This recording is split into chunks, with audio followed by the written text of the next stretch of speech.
पुढची बातमी. शिवसेना पक्ष आणि चिन्हाबाबत सर्वोच्च न्यायालयामध्ये सलग दुसऱ्या दिवशी झालेल्या सुनावणीत ठाकरेंचे वकील कपिल सिब्बल यांनी निवडणूक आयोगाच्या कार्यपद्धतीला लक्ष्य करत अनेक मुद्दे उपस्थित केले. दुसरीकडे दोन्ही शिवसेना नेत्यांमध्ये कोर्टाबाहेर रंगलेलं शाब्दिक युद्ध देखील तितकंच गाजलं. आजच्या सुनावणीमध्ये करण्यात आलेला युक्तिवाद आणि कोर्टाबाहेर रंगलेले वाद याचा आढावा घेणारा हा स्पेशल रिपोर्ट. माझी आजची माहिती अशी आहे की समोरच्या बाजूला चलबिचल सुरू झाली.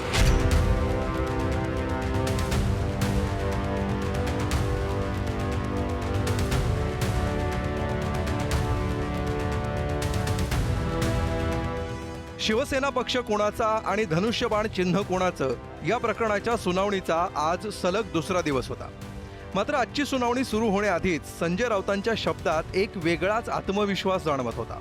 आपल्या नेहमीच्या शैलीत त्यांनी शिंदेंच्या शिवसेनेला डिवचत त्या पक्षात चलबिचल सुरू असल्याचा दावा केला. माझी आजची माहिती अशी आहे की समोरच्या बाजूला चलबिचल सुरू झाली आणि भारतीय जनता पक्षामध्ये मर्ज व्हायचं की जो एक लहान पक्ष त्याने आपल्यामध्ये घेतलेला अलीकडच्या काळामध्ये प्रहार, मला वाटतं त्यांच्यामध्ये मर्ज व्हायचं TMC प्रमाणे. या संदर्भात त्यांच्याकडे खल सुरू आहे. आता लवकरच फुटीर गटाचे नेते हे दिल्लीला येतील आणि त्यांच्या पक्षाचे प्रमुख अमित शहा यांच्याशी चर्चा करतील. तर राऊतांच्या पूर्वीच्या वक्तव्यांची आठवण करून देत शिंदेंच्या शिवसेनेनं पलटवार केला. काँग्रेसमध्ये मर्ज होण्याचा सल्ला पवार साहेबांसारख्या नेत्याला आणि पक्षाला त्यांनी दिलेला आहे आणि पवार साहेबांना हे सल्ला देतात काँग्रेसमध्ये मर्ज व्हा. स्वतःसुद्धा काँग्रेसमध्ये मर्ज होण्याची तयारी केली असेल. त्यामुळे तुम्ही सल्ले देऊ नका. तुम्हाला कदाचित MIMमध्ये मर्ज व्हावं लागेल किंवा समाजवादी पार्टीमध्ये मर्ज व्हावं लागेल. अबू आसिम आझमीच्या. त्यानंतर दुपारी सर्वोच्च न्यायालयात सुनावणीला सुरुवात झाली. ठाकरेंच्या वतीनं ज्येष्ठ वकील कपिल सिब्बल यांनी कालचा युक्तिवाद आज पुढे नेत निवडणूक आयोगाच्या कार्यपद्धतीवर सवाल उपस्थित केले. राज्यात बेकायदेशीरपणे सरकार स्थापन झाल्याचा आरोप करत विधिमंडळ फूट म्हणजे राजकीय पक्षातील फूट नसल्याचा युक्तिवाद सिब्बलांनी केला. कोर्टात नेमके काय युक्तिवाद झाले बघूया. कपिल सिब्बल म्हणाले, 2018च्या शिवसेनेच्या घटनेनुसार ठाकरेंकडे स्पष्ट संघटनात्मक बहुमत होतं. बहुमत नजरेआड करण्यासाठी निवडणूक आयोगानं 2018ची घटना नाकारली. पक्षाची घटना अवैध ठरवण्याचा किंवा नाकारण्याचा अधिकार आयोगाला नाही.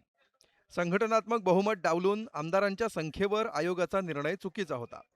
आमदारांचा कार्यकाळ संपला तरी अपात्रतेचा मुद्दा जिवंत असतो. सत्ता चुंबकासारखी असते, लोक त्याकडे आकर्षित होतात.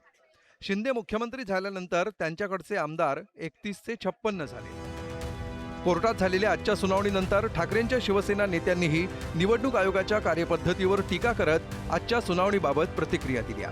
इलेक्शन कमिशन कसं असंविधानिक वागलं, इलेक्शन कमिशन कसं असंविधानिक वागलं हे माननीय कपिल सिब्बलांनी आज सगळ्या न्यायाधीशांच्या समोर सांगितलं की त्यांची प्रत्येक घटना ही या देशाच्या संविधानाला आव्हान देणारी आहे. घटना मानतच नाही मी मला जे येईल ते निर्णय देईन अशा पद्धतीचं इलेक्शन कमिशनचं वागणं होतं. 5 जज बेंचेसच्या याच्यामध्ये जी निरीक्षणं आणि जी कन्क्लुजन्स दिलेली आहेत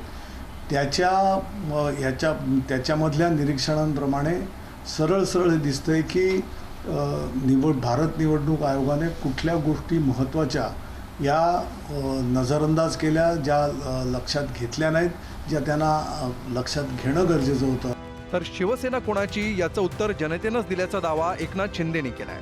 शिवसेना कुणाची याचं उत्तर महाराष्ट्रातल्या जनतेने दिलेलं आहे. आम्ही 40 आमदार होतो, आज 60 आमदार लोकांनी निवडून दिलेत.